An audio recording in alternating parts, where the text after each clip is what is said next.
Yeah, so thanks for joining us today. Really appreciate it. It's been it's been an interesting road to get to where we are today, but I am confident in the Police Bureau's approach and where we've landed in terms of an operational plan to be able to implement the intent of the legislators with House Bill 4002. Appreciate the opportunity to work with our partners, Sheriff's Office, DA, Parole and Probation, Multnomah County, the chair, etc. Certainly has been challenging, but that's because it's a big deal. It's a big transition for us. So just kind of give you an idea about the direction I've given to the membership. First of all, we are committed to participating in the enforcement of the new law. I have every expectation that our officers, when in those situations, when time allows, are going to be able to take appropriate action, whether that be associated with deflection or custody to jail. Now, the caveat of that, of course, is we always prioritize life safety first and foremost. And we know that there are many competing interests for our officers' time. And it will be a learning process for all of us in terms of how we're able to prioritize these calls in these various situations. And that is still to be seen. But it is absolutely imperative that all of us participate. And if in a situation where we encounter somebody who's in possession of illegal narcotics, that we take the appropriate steps. And I'll just give you an idea of what that looks like. I'll use myself as an example. If I am, smoking fentanyl in front of a business, an officer comes upon me, will take me into custody for the charge of PCS. That's the, charge that was around for years prior to 110. So I'll be taken into custody, handcuffed, searched, identified, all as if that arrest is happening, and in a very traditional way, that whether we're arresting somebody for theft, vandalism, whatever it might be. In that process, the first thing we want to do is we want to make sure that we're sensitive to the medical needs that may be present with this individual. We do that routinely, but I highlight that because of the acuity associated primarily with fentanyl. And we know it's not going to be just fentanyl. We'll obviously encounter methamphetamine, heroin, other narcotics, but the acuity around fentanyl is very severe. And we want to make sure that we are paying attention to the medical needs. And so we will do that evaluation, and obviously if there's a medical issue, we'll address that as we've done in the past, call AMR, call for fire to support. But assuming that there's the person stable and we're comfortable with that, we also need to double check and see if they have any kind of supervision. Are they on parole or probation? Because we've taken them in custody for a charge of narcotics. We want to make sure that their supervisors know in the Department of Community Justice that this has happened, and then they can make a determination. They might decide, a parole or probation officer might say, hey, we want this person actually taken to jail because they haven't been checking in, or this is a violation of their parole, or whatever. So that may divert them to jail because of a decision that's made by parole and probation. Excuse me, this is not uncommon to what we already currently do with other crimes. So it's baked into the process.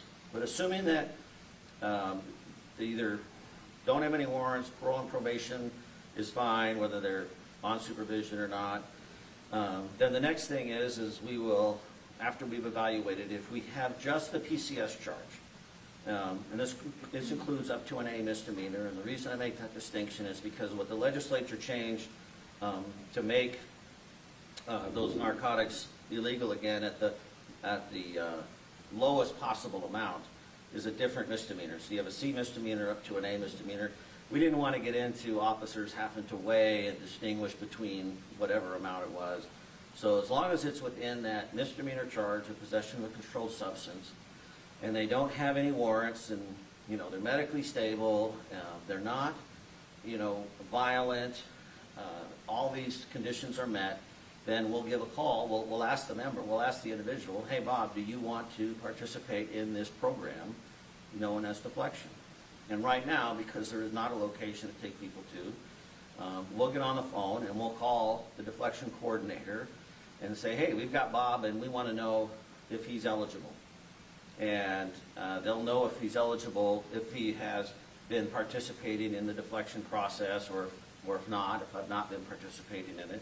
So the county will be responsible for designating and telling us whether or not they're eligible for deflection. If in fact I'm eligible for deflection, then they will connect us with a mobile response team of behavioral health specialists. And we've agreed that we will wait up to 30 minutes for one of them to respond to the scene. They're going to be strategically located across the city, between here and into East Portland and all the way out into East County. So my preference was 15 minutes, but I think 30 minutes is more practical, which means our officers will maintain, this person will maintain in custody, in handcuffs or in a police car until the behavioral health specialist arrives. At that point, we're all in agreement, they're deflection eligible, the behavioral health specialist is there, then we'll release them. From a law enforcement standpoint, we're removed from the situation, and the behavioral health people take over and do their screening, so forth. You'll have to get into more details with them about what that looks like. It's important, a couple things. One, officers are still going to be writing reports. We're going to be documenting all of this. We've created a form that's going to be helping us gather information in terms of, you know, whether they met the criteria or not, what the response time was, et cetera. If the behavioral health people cannot be there within 30 minutes, we're going to go to jail. We're not able to just wait around. If circumstances come up that are really significant, and we haven't clearly identified those, but I trust the judgment and discretion of our sergeants and our officers, there may be situations where we just need to issue the person a citation and release them because we have another emergency to respond to that's of a higher priority. Officers will always have that discretion, sergeants will always have that discretion in the field.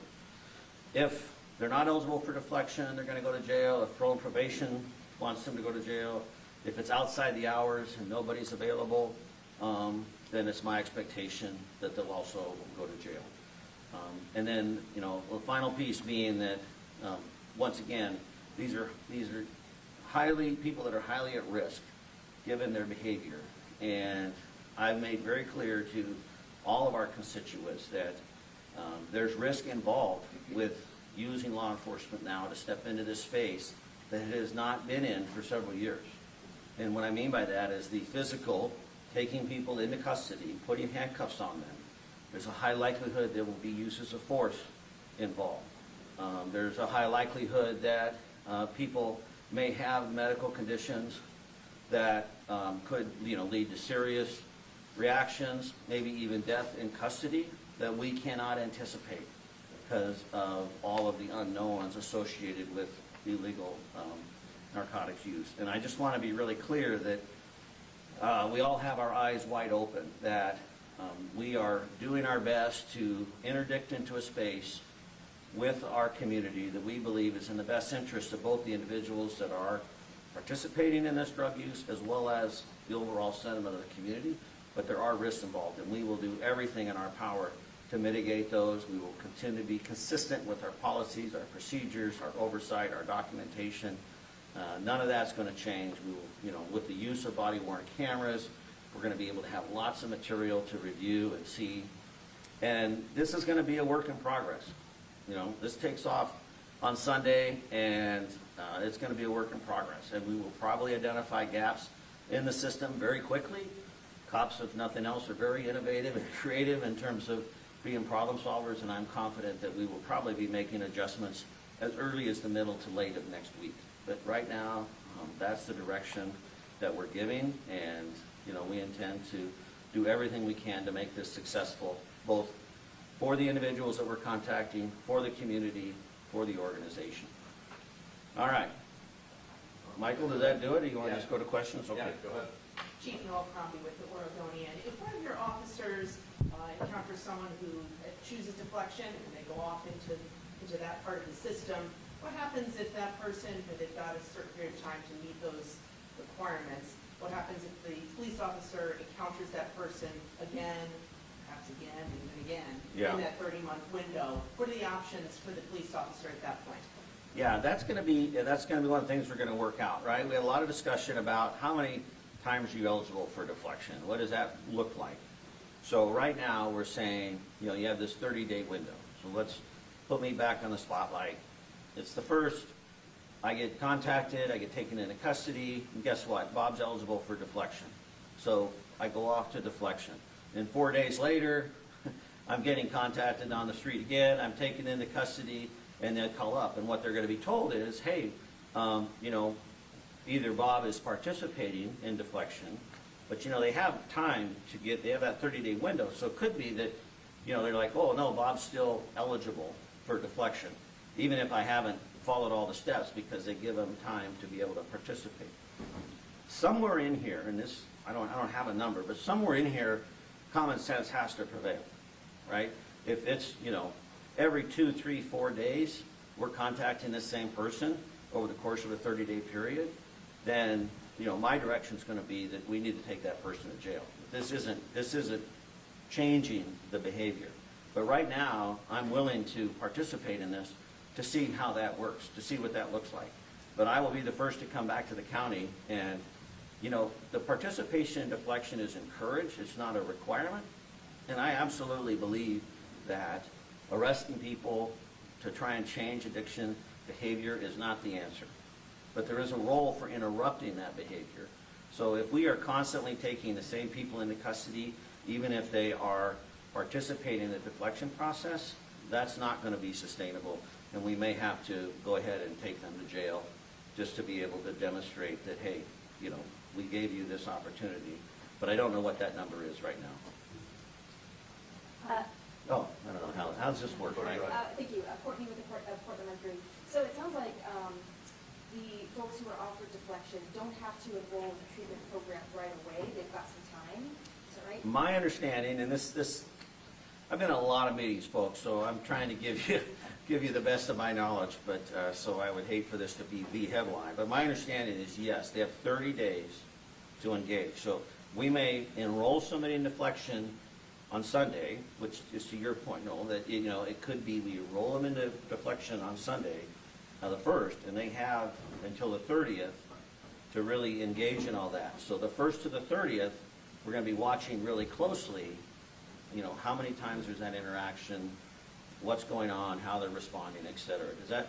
Yeah, Claire. Just to follow up, I asked that because we know that people who are in withdrawals of addiction, you have like a few hours, like less than 24 hours to get them into treatment before they change their mind and relapse. So how does that work? Like, someone may say, yeah, I want treatment, and they're going to change their mind almost immediately within 24 hours later. They've got to go use again.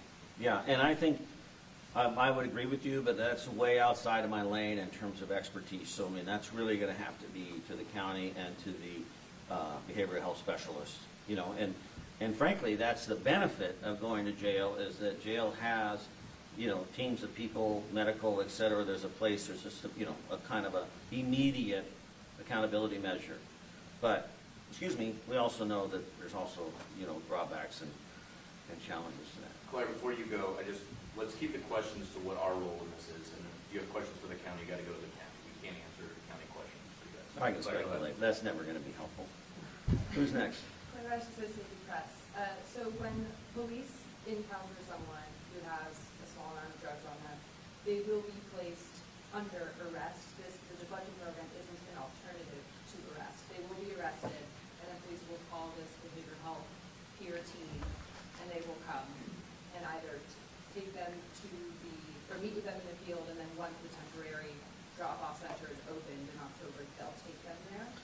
Yeah, so let's be clear on a little bit of terminology. When I'm talking about putting them under arrest, they are under arrest. They are in custody. They're not free to go. They will be handcuffed. You know, that is an arrest. Now, as with all of our cases, there's an opportunity to work through that arrest process. You know, we take people into custody at times, and then throughout the process realize, okay, we're not going to charge him right now. Maybe we're going to charge him later, and we can release him. Or we need to take them to another location to do, you know, a show up because maybe they're a suspect in a crime or whatever. So, you know, they are in custody and they're our responsibility. But then we also have the ability to say, okay, well, we've now chosen to go with deflection. You've chosen to engage in deflection. We've chosen to make that available. And then we can unarrest them, and they will no longer be in our custody. I feel bad because you're on the end, and, you know, we're kind of going this way, so I'm That's right. all right. Emily Gershon, KPTV News. Thanks Yeah. for having us today. So when the mayor's camping ordinance took effect, PPV was not aware that the sheriff's office would not book violators of the ordinance. How have you been working with the sheriff's office, communicating with them to make sure that violators of this, if taken to jail, will actually be booked there? Yeah, so sheriff's been in all these conversations. I sat with her, what's the day, Friday, Wednesday, so she's well aware. And of course, you know, it's going to impact her deputies as well as, you know, Gresham PD, all agencies in Multnomah County. So we've been very much engaged in that, but we've also made a commitment to communicating. If there are times, you know, we do, many times we'll do strategic enforcement missions around, whether it be retail theft or street takeovers. Now as well, we've been doing some around fentanyl use and drug dealing. Now it's going to include possession. So I'm committed to communicating regularly with the sheriff's office so they know ahead of time, hey, if we think we're going to see an increase in number of arrests, that, you know, they can be properly staffed. We're doing that as well with the behavioral health specialists. So, you know, I don't want to overwhelm the system. I don't want to try and break the system. We're definitely going to be engaged with it, and we'll probably pressure test it because we will be the biggest users of it. But yeah, we're communicating regularly on this one And for then sure. one more, in city council on Wednesday, you expressed some concern that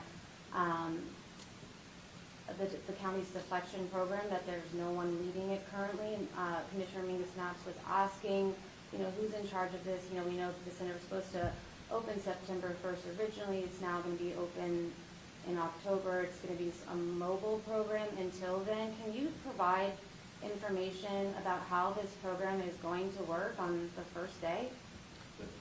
That's more of a county question. Yeah, I mean, our part of it is, we've been told, we have a phone number, we're gonna call it.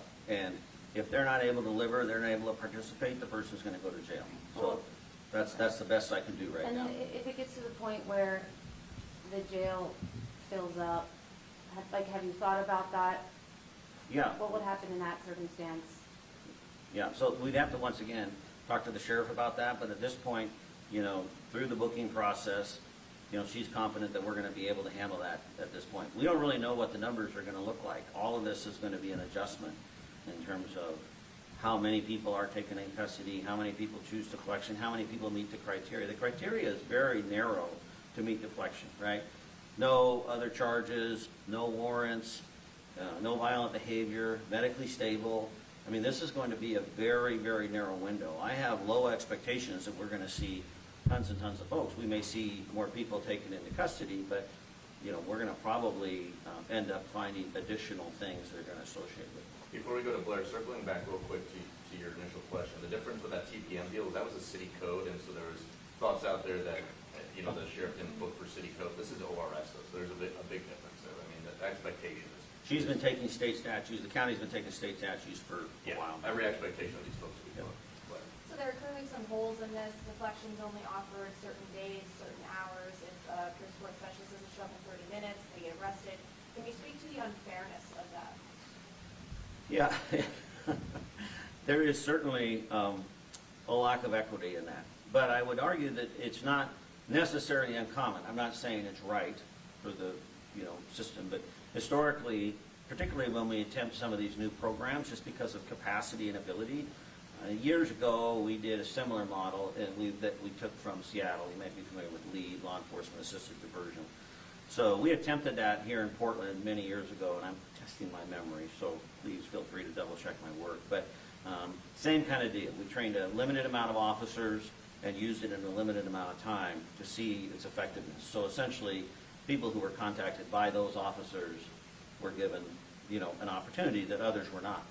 It was important to me in this process, from a PPV standpoint, that we apply this, you know, consistently. There was some talk about, well, the bike squad really encounters most folks in this, so let's just have the bike squad do it, or let's just have our neighborhood response team do it, kind of try it out. And I said, no, to be responsive citywide, this applies to all of our patrol officers. But then the county, you know, needs to figure out how to meet that demand, and right now the best they can do is between 8 to 8. So there is a challenge there, and it has come up, and we'll see once again how the numbers shape up. It might motivate to get the resources in place sooner to make it 24/7.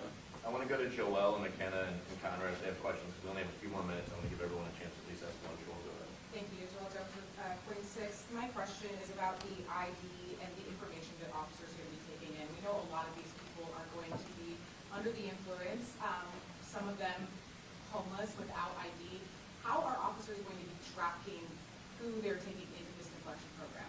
Right, so it's our position, we're not going to put somebody in the defection program that we can't identify. So, we have processes in place for that, obviously access to, the computer databases, LEDs, NCIC, et cetera. I haven't, been in a patrol car in a while, but I think we can pull up mug shots on the screen, if I'm not mistaken, we can, is that right, Kevin? So, before we put anybody into the deflection, we're gonna know who they are, and we're gonna be able to confirm that. And if they are not willing to give us their name, or we're not able to confirm their identity, then we'll take them to jail and they'll be fingerprinted. And we do have the IVUS capability still in the street, so we do have the ability to take their fingerprints on the, test them on the street and then see, identify them. But I want to assure you, we're not going to put somebody in deflection that we don't know who they are. Understood, because this sheet says, take the person's name, date of birth, and ID if available, and it continues to go through the steps of referring someone to deflection, so I was Yeah. just curious as to why that was favorable. Yeah, it might have said available for a couple things. One, somebody may not have physical ID on them, so it's probably intended to be, like take it so that you can give it to the behavioral health specialist or whatever, that might be the intent. But I made it really clear internally that we're not putting people in deflection that we don't know who they are. And there are numerous mechanisms to do that. Yeah. McKenna? Yeah. Thank you, Ms. Marks with KPTV. I spoke to local business owners just a couple days ago who are frustrated, scared, fed up with open-air drug use, people using drugs quite literally right outside their restaurants or business. I know change is not going to happen, right after midnight on September 1st, but maybe a message from you to business owners, residents here about hopefully seeing some change coming soon? Yeah, absolutely. I mean, the legislature gave us this tool to be able to address this issue, which the community has spoken loudly about, and I've probably shared some of the same conversations that you've had. I'm well aware of the frustration and the concern. We do need to set expectations in the sense that we continue to be challenged with the demand for service in a variety of areas for the Portland Police Bureau. With the amount of calls for service and the staffing and the utilization of our resources, we're always going to put life safety number one. That's always going to be our priority. So we're working with the dispatch center now so that when people call and that we can make sure that the call is properly categorized, and we've made it clear to our supervisors and officers on scene that they are to make themselves available and to get to those calls. If we're not, for whatever reason, able to, and Craig, correct me if I'm wrong, we're going to reach out to the people that are calling and let them know why, what's going on, and so forth. So if a business calls, for some reason we're not able to get there, I want, the sergeant to be able to call them and say, hey, here's the situation, here's why we're not able to be there. I am going to ask for some grace and some patience. I fully expect there will be times when people will call, but the delay in our response, when we get there, the person will be gone, which once again is not uncommon for other calls for service, unfortunately, but that's a reality. But what I would affirm to the business community, and it's not just the business community, I hear from neighbors, people in their parks, people on the sidewalks. I mean, this is a community crisis that we're facing. And I think the change that was made by the legislature was in response to that, a demand from all of us that, hey, this is not working, this is not acceptable. So PPB is 100% committed to using all of our resources to try and interdict this and be responsive. And I will be closely listening and evaluating our progress. Assistant Chief Dobson from our operations branch is talking to the precincts every day about this. We're going to be gathering data. And as I said at the beginning, I wouldn't be surprised if, by Wednesday or Saturday of next week, we're adjusting to the demand, to the expectation. It might require a more intentional effort in ways we don't even understand. Really Final quick. question, and Conrad, then we got to let you go. Chief Conrad Wilson from OPD. Could you talk a little about the resources? I mean, this new law is going into effect over a holiday weekend, Sunday, Monday. Just from a police bureau standpoint, and also like your expectation of the deflection. Are there going to be people that are going to be showing up on Sunday Right. and Monday to deflect people that are being suspected? We were told yesterday there are going to be some behavioral health specialists available for a limited time frame on Sunday and Monday. We're also, 8 to 8 or? I can, let me answer that real quick, and then Okay, I'll let yeah. you jump in. We are understanding that because it's a holiday, and Monday's a holiday and Sunday is Sunday, 10 to 5 Sunday, and 10 to 5 Monday, and then Tuesday, we'll get back into that 8 to 8, Monday through Friday. Well, what in terms of police resources are you gonna have on the right, ground? on right, the holiday yeah, weekend? right. So a couple of different things, what we're looking at. I mean, we're gonna have our traditional, response model, which is not adequate, but is what we're able to do at this time. And then we're having discussions internally about whether or not we're able to upstaff so that we can maybe spend some, specific time on this issue. I'm really anxious to get some data and some feedback to just see sort of what the scope is. I will tell you, particularly with our teams downtown, most of the people we encounter, they have warrants, they have other issues, a stolen car or whatever. So I'm really curious to find out how many people meet this criteria and the benefit of it. So I'm not able to commit at this point whether or not we're going to have additional resources this weekend, but I have asked Assistant Chief Dobson to see if we can upstaff some a little bit to be Sorry, what does that focused mean, on this. upstaff? Just add to the staffing level. So folks are waiting, there are other officers to respond, is that? Yeah, this would be officers that we would use specifically to try and, determine, go out, make contacts, see what's going on, aside from taking calls for service.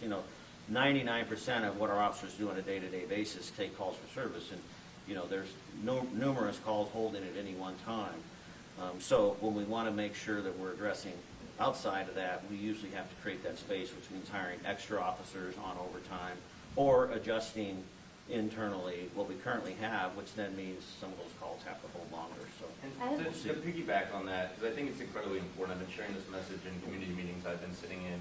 I'm not, just for your knowledge, and I think everyone in here knows that Bike Squad does occasional missions, and we might do those down the road. But like every day, we're not, coming into work, heading out, like we have other police work that still has to happen in the city. So just, we need to keep that in mind that we're not, like every bureau member is not going to be, going out every single day. Like we have police work to do in the meantime. Does that make sense? This is, go ahead. I just have one more question on the resources. So PPD currently has 70 vacancies. You mentioned on Wednesday you expect another 20 to 25 retirements in November. The last time this law was on the books, there was at least 200 more officers enforcing it.